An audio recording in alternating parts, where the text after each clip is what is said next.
আসসালামু আলাইকুম। আজকে আপনাদের সাথে একটা গুরুত্বপূর্ণ হাদিস শেয়ার করতে আসলাম। সেটা হলো আমাদের মহান ইসলাম দেখতে কেমন ছিলেন, মহানবী হযরত মুহাম্মদ সাল্লাল্লাহু আলাইহি ওয়াসাল্লাম দেখতে কেমন ছিলেন, তিনি আসলে তার দেহের কাঠামো, দেহের গঠন কিরকম ছিল, এই সম্পর্কিত একটা হাদিস। এটা একদম সহিহ হাদিস। কারণ এই হাদিসটা আপনি এটা সহিহ প্রমাণিত হইছে। এই হাদিসটা আপনি সহিহ বুখারীতে, ইবনে মাজাহ, তিরমিজিতে সব জায়গায় এই হাদিসটা আছে। সো আমি এই হাদিসটা আপনাদেরকে একবার শোনাইতে চাচ্ছি। আপনারা এই হাদিসটা আমি শোনাবো আপনাদেরকে শামাইলে তিরমিজি বই থেকে। এই বইয়ের আপনারা 34 পৃষ্ঠায় গেলে এই হাদিসটা দেখতে পাবেন। 34 পৃষ্ঠায় সুন্দর একটা হাদিস দেয়া আছে।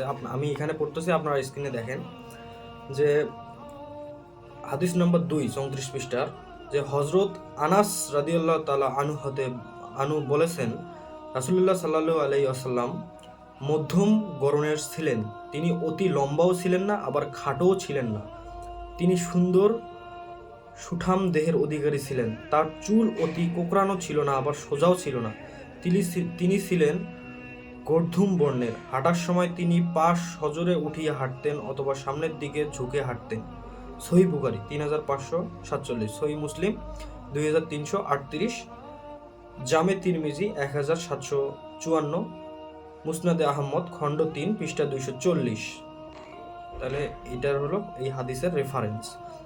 তো হাদিসটা অত্যন্ত সুন্দর। দেখেন, আমাদের রাসূলুল্লাহ সাল্লাল্লাহু আলাইহি ওয়াসাল্লাম মূলত দেখতে ছিলেন, অতি খাটোও ছিলেন না, অতি লম্বাও ছিলেন না। তিনি সুন্দর সুঠাম দেহের অধিকারী ছিলেন।